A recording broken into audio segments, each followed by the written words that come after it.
Welcome back to my YouTube channel. तो आज हम बात करेंगे बिहार बोर्ड 10 अप्रैल 2024 के सेकंड शिफ्ट वाले क्वेश्चन को हम लोग सॉल्व करने वाले हैं साइंस के। तो फर्स्ट क्वेश्चन है, आर्थिक रूप से उपयोगी वांछनीय फसलों की उन्नत प्रजातियों को उत्पन्न किया जाता है तो प्राकृतिक चयन के द्वारा या संकरण द्वारा या फिर कीटनाशकों के उपयोग से या फिर जैव उर्वरकों से। तो जो इसका आंसर होगा तो इसका आंसर हो जाएगा ऑप्शन नंबर बी हो जाएगा, संकरण के द्वारा। तो क्वेश्चन नंबर 52 है, शुद्ध पानी का पीएच क्या है?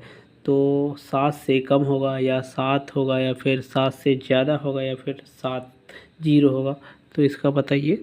तो इसका जो आंसर होगा उसका ऑप्शन नंबर बी हो जाएगा, ऑप्शन नंबर बी 7 हो जाएगा। उसके बाद क्वेश्चन है, वह तत्व जिसकी परमाणु संख्या 28 है उसका सही इलेक्ट्रॉनिक विन्यास होगा। तो जो 28 होता है वो निकेल का होता है। तो इसका जो सही इलेक्ट्रॉनिक विन्यास होता है तो फर्स्ट में तो 2 होगा, सेकंड में 8 होगा और इसका दूना 16, 16 के बाद जो बच जाता है उसको लिखा जाता है। तो यहाँ पे जो होता है वो ऑप्शन नंबर बी हो जाएगा, ठीक है। उसके क्वेश्चन है 54, वाष्पीकरण की प्रक्रिया के कारण वस्तुएं गर्म होती है, ठंडी होती है, ताप बढ़ जाता है या इनमें से कोई नहीं। तो ये क्वेश्चन तो बहुत बार रिपीट हो गया है, तो इसका आंसर जो होगा ऑप्शन नंबर बी हो जाएगा, ठंडी होती है वाष्पीकरण के कारण। उससे क्वेश्चन है 55, प्रोकैरियोटिक जीनोम में होता है हिस्टोन के बिना डीएनए या फिर आरएनए या फिर हिस्टोन के साथ डीएनए या केवल हिस्टोन। तो जो इसका आंसर होगा ऑप्शन नंबर ए हो जाएगा, हिस्टोन के बिना डीएनए।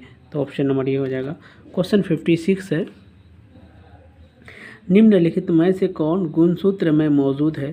तो सेंट्रोसोम या फिर गुणसूत्र बिंदु या नाभिक या फिर गोल्गी बॉडी। तो जो इसका आंसर होगा ऑप्शन नंबर बी हो जाएगा, गुणसूत्र बिंदु। तो गाइज अगर अब तक अभी लोग वीडियो को लाइक नहीं किए तो पहले लाइक कर दीजिए और आप लोग सब्सक्राइब भी कीजिए। तो क्वेश्चन है 57, 5 जून डैश कहलाता है, 5 जून को क्या कहलाता है? तो डार्विन का जन्मदिन है या विश्व स्वच्छता दिवस है या फिर विश्व पर्यावरण दिवस है या विश्व जनसंख्या दिवस। तो 5 जून को हम लोग क्या मनाते हैं? तो environment day. Option number C हो जाएगा, विश्व पर्यावरण दिवस हो जाएगा। उससे क्वेश्चन है 58,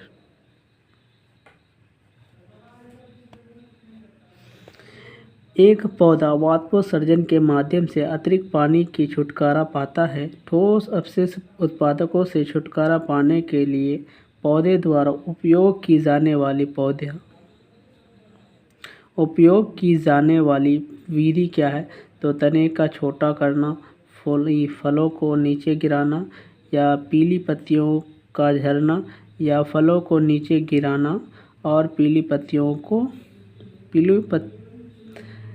पत्तियों का झरना दोनों। तो इसका जो आंसर होगा ऑप्शन नंबर डी हो जाएगा। तो क्वेश्चन है, ये है 59 क्वेश्चन, निम्नलिखित में से किसका उपयोग मानव उद्भव के अध्ययन के लिए किया जाता है? तो खुदाई या फिर समय डेटिंग या फिर डीएनए का अनुक्रम का निर्धारण या उपरोक्त में से सभी। तो जो इसका आंसर होगा ऑप्शन नंबर डी हो जाएगा, उपरोक्त में से सभी हो जाएगा। क्वेश्चन है, वह भौतिक राशि जिसमें परिणाम और दिशा दोनों होती है उसे कहते हैं सदिश कहते हैं, अदिश कहते हैं या फिर सदिश और अदिश दोनों कहते हैं या उपरोक्त में से कोई नहीं। जिसमें क्या है, डिस्प्लेसमेंट एंड डिस्टेंस जिसमें दोनों रहते हैं तो इसको हम लोग क्या बोलते हैं? तो इसको वेक्टर क्वांटिटी मतलब सदिश कहेंगे। ऑप्शन नंबर ये हो जाएगा।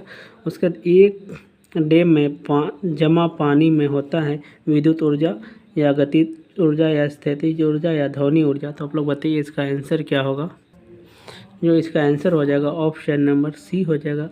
तो क्वेश्चन है 62, 10 सेंटीमीटर स्क्वायर और 20 सेंटीमीटर स्क्वायर क्षेत्रफल के दो तनी हुई झिल्लियों को एक ही गहराई पर एक तरल क्षैतिज रूप से रखा जाता है।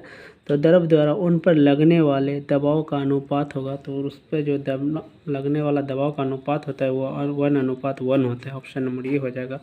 उसके क्वेश्चन है 63, हवा में ध्वनि तरंगे डैश का उदाहरण है, अनुदैर्घ्य तरंग या अनुप्रस्थ तरंग या विद्युत चुम्बकीय तरंग या कोई भी विकल्प सही नहीं है। तो इसका जो आंसर हो जाएगा ऑप्शन नंबर ए हो जाएगा, अनुदैर्घ्य तरंग हो जाएगा।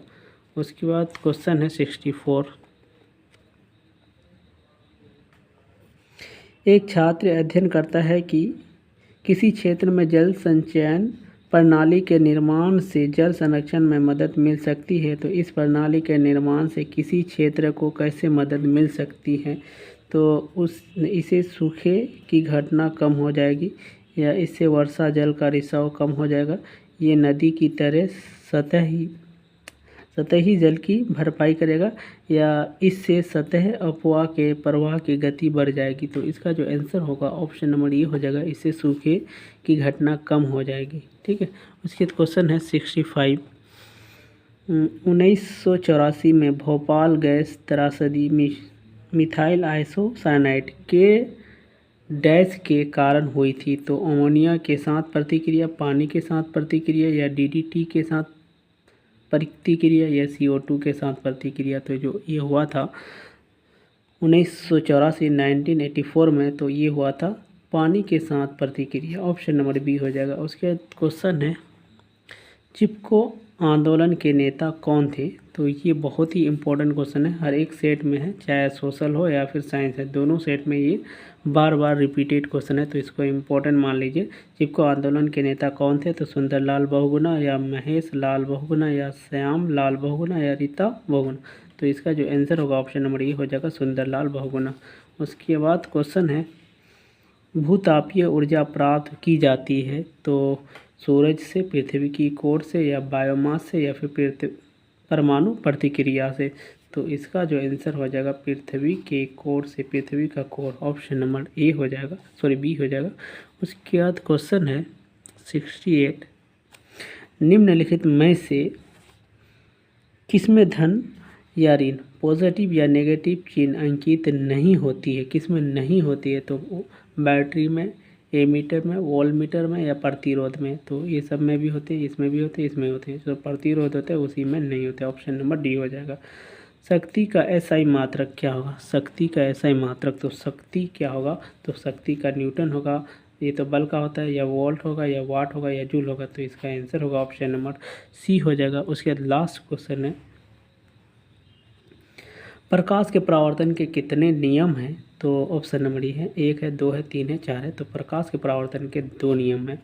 और एक क्वेश्चन है आप लोग से, उत्तम आशा आंतरिक की खोज किसने की थी? तो कोलंबस ने, वास्को डी गामा ने, मैगलेन ने, या बार्थोलोम्यू डियाज ने। तो इसका आंसर जो होगा ऑप्शन नंबर डी होगा। जो आप लोग अगर नहीं देखें सोशल वाला सेट, तो प्लेलिस्ट में विजिट कीजिए, आपको 20 से 25 सेट मिल जाएंगे। 5 मिनट या 10 मिनट का एक सीरीज़ है, आप देख सकते हैं। पूरा 2024 में जितने भी पूछे हुए क्वेश्चन हैं 2024 का सारे के